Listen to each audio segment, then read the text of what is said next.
నమస్కారం అందరికి. నా పేరు స్వాతి, నా కొడుకు పేరు తేజు. నా కొడుకు ఆల్ ఇండియా శ్రేష్ఠలో సీట్ వచ్చింది. నరసరావుపురం జై సిక్లీ స్కూల్లో సీట్ వచ్చింది. వెస్ట్ గోదావరి 9th క్లాస్ కు అడ్మిషన్ వచ్చింది సార్. నిన్న నేను 11కి వచ్చాను సార్ అడ్మిషన్ చేసుకుంటామనంటే. 11కి వచ్చినా నాకు అడ్మిషన్ ఇవ్వట్లేదు సార్. నాకు అడ్మిషన్ ఇవ్వకుండా 6,500 కూడా కడతానన్నా.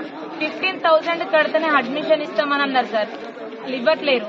మొత్తం ఆల్మోస్ట్ ఏసీ రూమ్ కు నాన్ ఏసీకి కలిపేసి 50,000 ఫీజు చేసేది సార్. నేను అట్లనేదా కడతానని చెప్పాను. నాన్ ఏసీ ఇవ్వండి, నేను కడతానని చెప్పాను సార్. కడతానని చెప్పేసి నాకు అడ్మిషన్ ఇవ్వండి, నాకు ఇవ్వకుండా ఇస్తే నాకు పిల్లగాని లైఫ్ 4 years కంప్లీట్ గా ఇబ్బంది అవుతుంది మేడం. దండం పెడతా, కాలు మొక్తా మేడం, ఇవ్వండి మేడం. నేను మన తెలుగు రాష్ట్రాలకు ఇష్టపడి వచ్చిన మేడం. గుజరాత్ కి లేకపోతే మహారాష్ట్ర ఇంకా కేరళ అనే కానీ ఇటు పెట్టుకున్న ఇబ్బంది అవుతుంది మేడం. నాకు మీరు అందరు ఉంటారనే కదా మేడం ఇటు సైడ్ వచ్చినాం మేడం. ఇక్కడ ప్రతి ఒక్కసారికి దండం పెడతా, కాలు మొక్తా. ప్రిన్సిపాల్ కు, వైస్ ప్రిన్సిపాల్ కు, టీచర్స్ కు, ఆఖరికి అటెండర్లు నెట్టేస్తా అంటే కూడా వాళ్ళ కాళ్ళు కూడా మొక్కినాం సార్ మేము అందరం కలిసి. నా పిల్లగాడును నేను మమ్మల్ని బయటికి నెట్టేసి సార్. పోలీసు వాళ్ళు సార్ వాళ్ళు వచ్చినాక కూడా వాళ్ళు కూడా రిక్వెస్ట్ చేసారు sir. SI sir constable sir ఈ రోజు ఫర్దర్ గా పోలీస్ స్టేషన్ కి వెళ్ళినాక కూడా ఆ రోజు ఇక్కడ కొత్తగా వచ్చిన సిఐ సార్ కూడా మాకు మంచి ఫేవరబుల్ గా మాట్లాడిండ్రు సార్. ఫర్దర్ గా కూడా మాకు ఫుడ్ కూడా తెప్పించండి సార్. మళ్ళీ ఎమ్మెల్యే సార్ దగ్గరికి పోయినాక నాకు అన్నం పెట్టేసి సార్ కేర్ తీసుకున్నారు సార్. జనసేన పార్టీ ఉన్నదని నమ్ముకొని పవన్ కళ్యాణ్ సార్, చంద్రబాబు నాయుడు సార్ ఉన్నారని అక్కడి నుంచి మీ తెలంగాణ ఇక్కడ ఇవన్నీ 2 ఒకటే లాంగ్వేజ్లు ఉంటాయని ఇక్కడికి వచ్చినాం సార్. మేము నిన్న వచ్చినాం సార్. మేము నిన్న 11కి వచ్చినాం. మా వరంగల్ రైల్వే స్టేషన్ లో మా ఇంటికా నుంచి 11 గంటలకు రైల్వే స్టేషన్ లో వచ్చి అక్కడ స్టే చేసేసి ట్రైన్ కూడా 4 hours లేటుగా వచ్చింది సార్.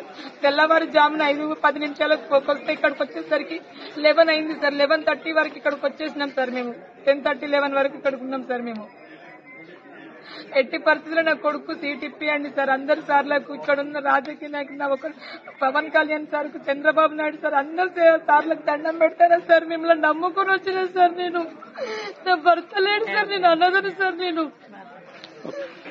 యాక్సిడెంట్ అయింది సార్. నాకు బ్రెయిన్ లో ప్లేట్ క్లాట్ అయింది సార్. చేతికి రాడ్లు ఉన్నాయి సార్. 3 days కోమాలో పోయినాయి సార్.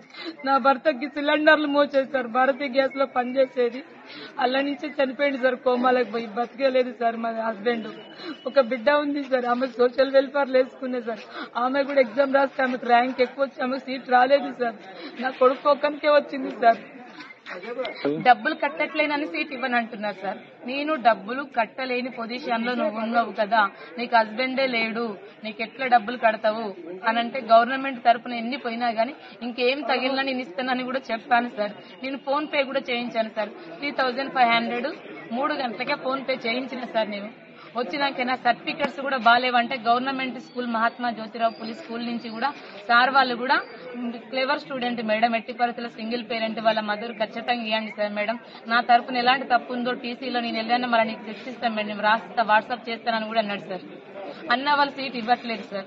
అలా సర్టిఫికేట్స్ తప్పుని అని 1 గంట సతాయించారు సార్. మేము ఫుడ్ అన్నం తినాలి ఆగా అనేసి ఒక 2 గంటలు కూర్చుని పెట్టారు సార్. ఒక మేడం ఒకసారి, ఒక మేడం ఒకసారి, ఇన్ఛార్జి మేడం, ప్రిన్సిపాల్ మేడం, తర్వాత కరెస్పాండెంట్ సార్ వాళ్ళ దగ్గరకు వచ్చి కూడా బతలండి. అందరి కాళ్ళు మొక్కుతుంటే ఇక్కడ నువ్వు కాళ్ళు మొక్కొద్దు, నీ బిహేవింగ్ బాగాలేదు, నీ టాకింగ్ బాగాలేదు, ఇక్కడ నుంచి వెళ్ళిపో అని అంటున్నారు సార్. నెట్టేస్తారు సార్.